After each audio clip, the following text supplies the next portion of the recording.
Bienvenue dans cet entretien du jour. Nous parlerons aujourd'hui dans ce numéro de votre émission de la diaspora, plus précisément de la diaspora burkinabé disséminée un peu partout dans le monde. Et notre invité est préoccupé par la question. Il a d'ailleurs créé un mouvement qui investit ou qui réfléchit sur comment développer son pays. Ça s'appelle le MROAD, en définition, mouvement de réflexion sur les opportunités de développement du Burkina Faso. C'est un plaisir pour nous de le recevoir. Il s'appelle Alfred Sawadogo. Bonjour Alfred Sawadogo. Bonjour. Quand on parle de MROAD BF, il s'agit de quoi exactement? Que fait ce mouvement? Alors, comme vous l'avez très bien souligné, le MROAD BF signifie tout simplement mouvement de réflexion sur les opportunités de développement du Burkina Faso. Il s'agit d'un mouvement que nous avons lancé en 2016, Moubarak Zouré et moi-même.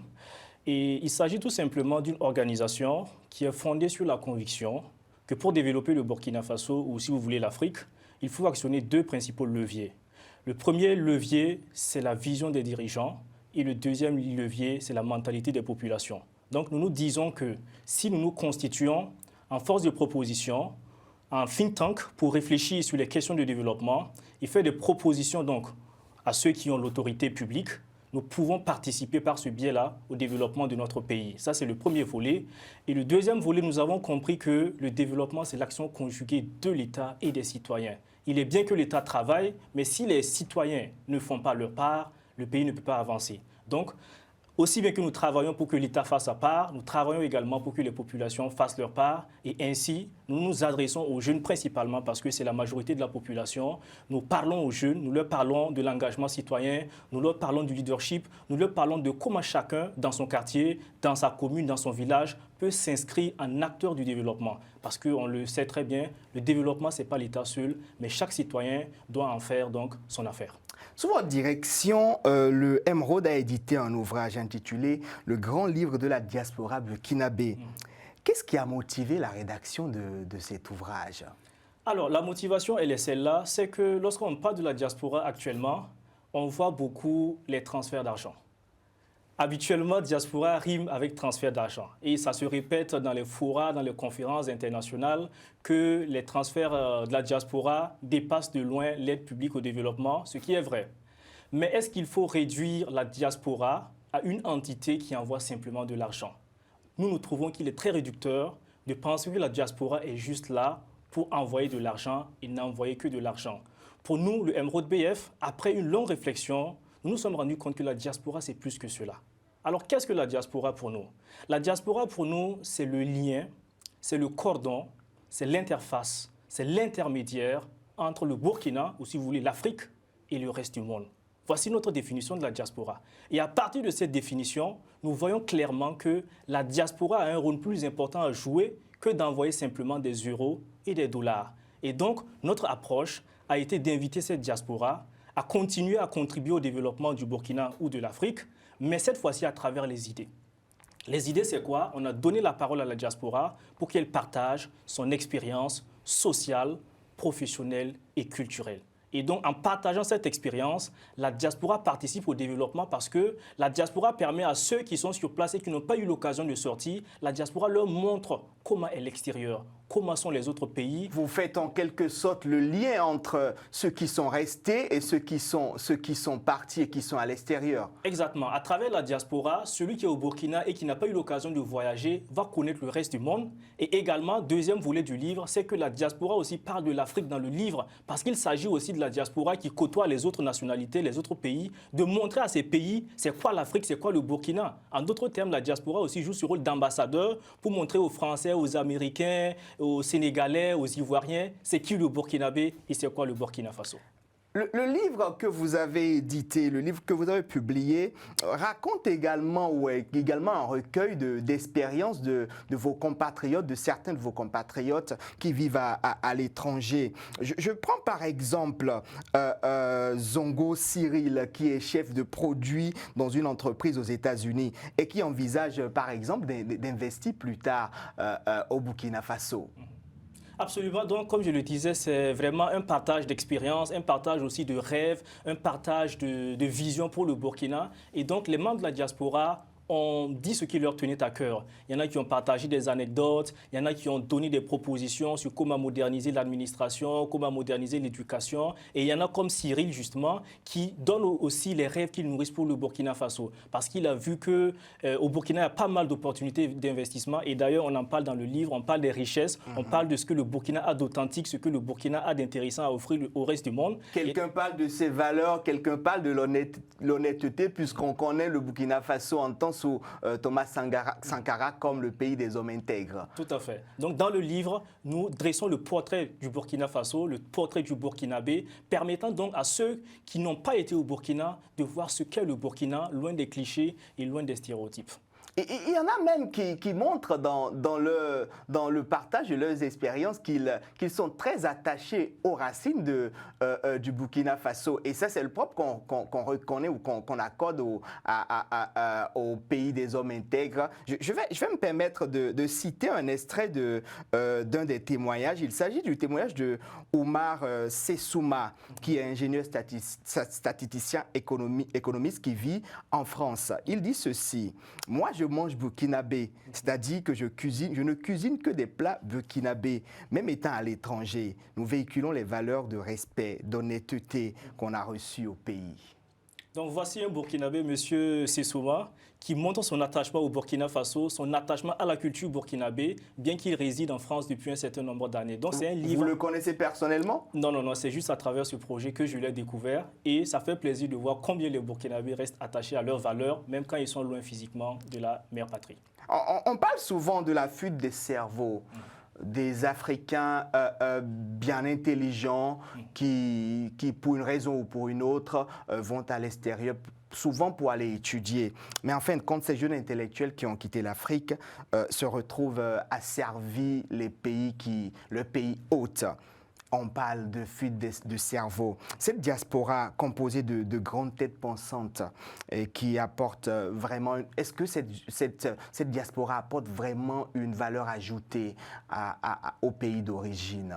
Absolument. Les apports de la diaspora se font à plusieurs niveaux. Déjà, on a évoqué les transferts de fonds qui se font et qui, de loin, dépassent l'aide publique au développement. Donc ça, déjà, c'est une contribution de la diaspora. Et également, il y a des diasporas qui rentrent régulièrement pour des formations, par exemple, avec des jeunes, que ce soit sur des domaines techniques tels que l'informatique et autres, ou bien des domaines qui relèvent des soft skills tels que des formations sur le leadership. Donc, la diaspora a plusieurs canaux par lesquels elle apporte sa contribution. Peut-être souvent, ce n'est pas devant les caméras pour que tout le monde voit, mais clairement, la diaspora, à travers des réseaux tels que notre mouvement, contribue énormément au développement du Burkina Faso à travers les Il y a quand même cette problématique de fuite des cerveaux. Quand un jeune au Burkina Faso voit son aîné qui a vécu des années aux États-Unis ou en France rentrer et exposer ou faire étalage de quelques richesses qu'il a pu amasser ou qu'il a pu gagner, j'allais dire, en vivant à l'extérieur, en travaillant à l'extérieur, ça donne quand même envie d'aller voir ailleurs. Tout à fait. Et il y a deux choses principalement qu'il faut retenir sur ce point. Le premier, c'est qu'à l'étranger, il y a des opportunités, il y a des facilités. Personne ne peut le nier. Voilà. Si vous allez aux États-Unis, en France, dans d'autres pays, le niveau de vie est plus élevé et ce sont des systèmes qui sont bien ancrés, qui sont bien assis. Du coup, il y a des facilités, il y a des opportunités, il ne faut pas le nier. Mais la deuxième chose que nous soulignons dans ce livre, et parce qu'il y a une partie en fait qui est consacrée au retour au pays et qu'est-ce que la diaspora a à dire à ceux qui veulent tenter l'aventure. Ceux qui vont se procurer le livre pourront lire. Mais en gros, ce que la diaspora dit, c'est qu'à l'extérieur, il y a des facilités, il y a des opportunités. Mais avant de partir, il faut deux choses. Il faut bien se préparer, c'est-à-dire donc avoir une vision. Et surtout, la diaspora parle du retour. La diaspora dit qu'avant même de quitter le Burkina, il faut avoir le projet de revenir. On a le droit de quitter le Burkina pour aller se former, acquérir certaines compétences et certaines connaissances, mais la diaspora souligne toujours qu'il faut revenir au pays. Et je souligne cela, sur la quarantaine de Burkinabés qui ont contribué à écrire ce livre, l'écrasante majorité a dit qu'elle compte rentrer définitivement au Burkina pour apporter sa contribution sur place. Donc ce n'est pas un livre qui incite à l'immigration ou à l'hémorragie cérébrale. C'est comme ça que le professeur Joseph Kizerbo parlait de la fuite des cerveaux. Il appelait cela plutôt l'hémorragie cérébrale. Non, le Emeraude BF ou le grand livre n'encourage pas l'hémorragie cérébrale, mais le Emeraude BF est conscient qu'à l'extérieur, il y a des idées, dont le Burkina peut s'inspirer. Et le Emerald BF reconnaît aussi qu'au Burkina, il y a des idées qui peuvent être partagées avec le reste du monde. Dans votre ouvrage, la partie où vos compatriotes racontent leur expérience, vous l'avez titré « Les meilleures contributions ». Mais en la lisant cette partie, je me suis rendu compte qu'on a plus d'intention de contribuer ou de revenir au pays, d'investir au pays, que des exemples de gens qui ont véritablement investi déjà au pays.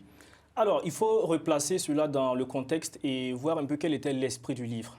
L'esprit du livre, c'était permettre à la diaspora de dire quelle est la différence entre ce qu'elle vit dans son pays de résidence et le Burkina Faso. Et lorsque vous parcourez les contributions, vous allez vous rendre compte qu'effectivement, la diaspora souligne ces différences-là. Également, l'un des objectifs phares du livre, c'était permettre à la diaspora de dire aussi qu'est-ce qu'il y a d'intéressant au Burkina et que le reste du monde doit voir, que le reste du monde doit savoir. Et lorsque vous parlez d'investissement, la diaspora, pour certains, ils ont commencé à investir, mais pour d'autres aussi, ils n'ont pas commencé. Donc, ils sont en train de mûrir d'abord des projets parce qu'un projet implique un capital, un projet implique également une expérience pour pouvoir réussir le projet. Donc, il y en a qui se sont déjà lancés. Ils ne sont pas nombreux à avoir contribué dans le livre. La plupart de ceux qui ont contribué sont des gens qui sont toujours en train de mûrir leur projet parce que plus tu mûris le projet, plus il a des chances de réussir sur place.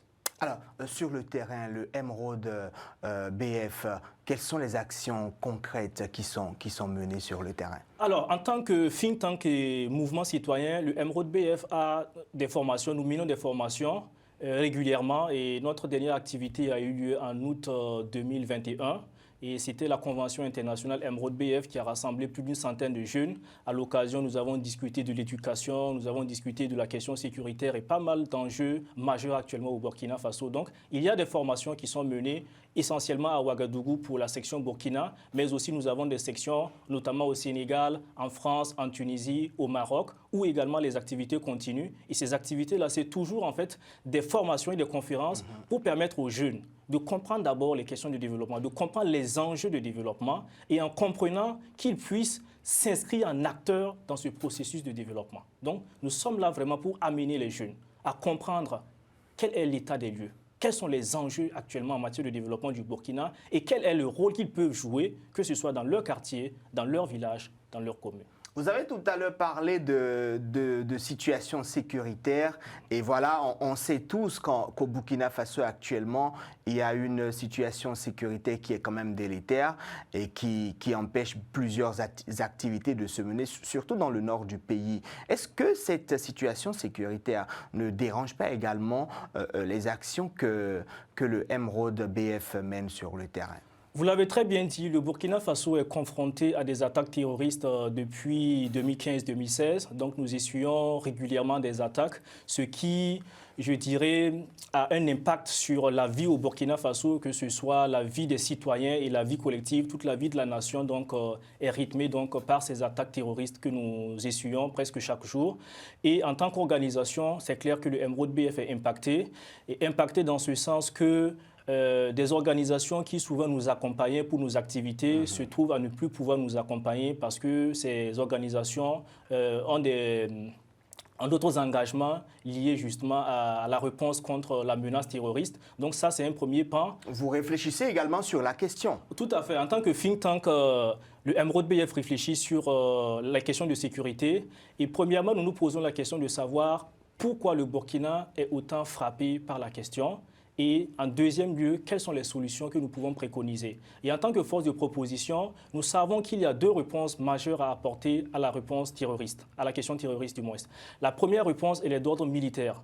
Et pour cette réponse-là, c'est l'armée qui sera en avant pour apporter cette réponse. Et deuxièmement, il y a la résolution des questions même de développement. Parce qu'il faut dire que c'est la misère, c'est le chômage également qui constitue des terreaux favorables à l'entreprise terroriste.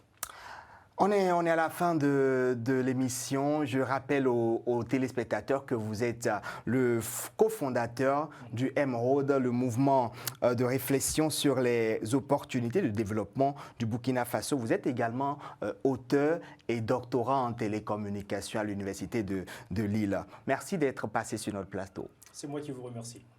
Chers téléspectateurs, c'est tout pour cette émission. Merci de nous avoir reçus chez vous. Portez-vous bien et à la prochaine.